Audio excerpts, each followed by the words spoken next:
পশ্চিম দিল্লির উত্তমনগর east metro station থেকে minute 10-এর পথে হাঁটা সরু ঘিঞ্জি গলির ভেতরে গরিব প্রান্তিক মানুষদের একটি মহল্লা, মুখে মুখে যার নাম বাঙালি বস্তি।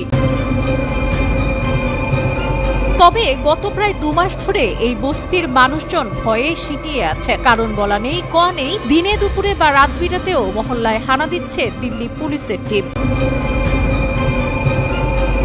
বস্তিতে সবার আধার বা ভারতের জাতীয় পরিচয়পত্র, ভোটার কার্ড বা রেশন কার্ড, গ্রাম পঞ্চায়েতের সার্টিফিকেট এসব ঠিকঠাক আছে কিনা অভিযানে তারই পরীক্ষা চলছে দফায় দফায়।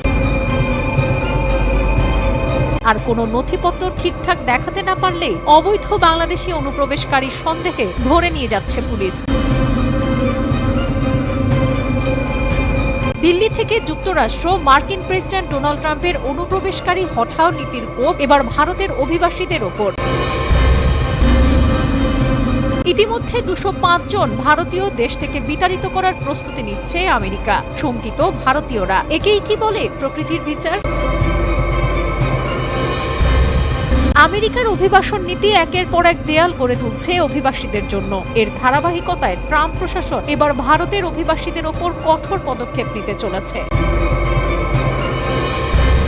মার্কিন C-17 বিমান ভারতীয়দের নিয়ে রওনা দিয়েছে, আর এই ঘটনা এক নতুন অধ্যায়ের সূচনা হতে চলেছে।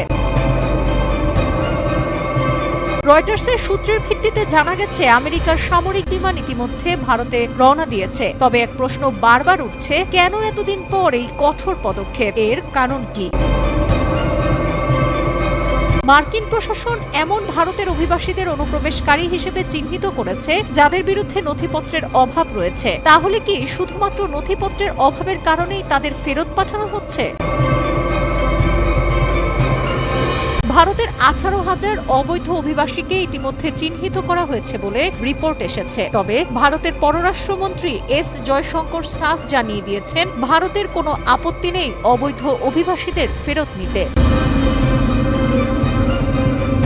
কিন্তু ভারতীয় নাগরিকদের ফেরত পাঠানোর সিদ্ধান্ত কি খুব সহজ ছিল? কেন 18,000 ভারতীয় নাগরিকের বিরুদ্ধে এভাবে অনুপ্রবেশকারী হওয়ার অভিযোগ উঠছে? এবার প্রশ্ন হলো যে 205 জন ভারতীয়কে প্রথম দফায় ফেরত পাঠানো হচ্ছে, তাদের কি ধরনের নথিপত্র আমেরিকার কাছে আছে? এর পেছনে কি ভারতের সহায়তা রয়েছে?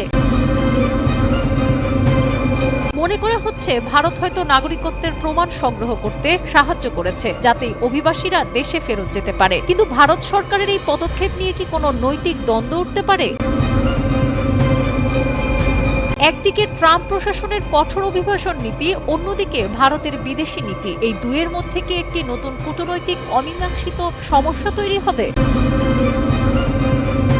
ট্রাম্পের এই পদক্ষেপের প্রভাব কেবলমাত্র ভারতীয় অভিবাসীদের ওপরই পড়বে না, বরং এর মাধ্যমে আমেরিকা এবং ভারতের মধ্যে সম্পর্কের সামগ্রিক স্বরূপও পরিবর্তিত হতে পারে। ভারতের প্রধানমন্ত্রী নরেন্দ্র মোদী এবং ট্রাম্পের সম্পর্কের গতি প্রকৃতি এখন আরও বেশি গুরুত্বপূর্ণ হয়ে উঠেছে। ট্রাম্পের সঙ্গে মোদী যখন দেখা করবেন, তখন তারা এই পুরো পরিস্থিতি নিয়ে কি আলোচনা করবেন?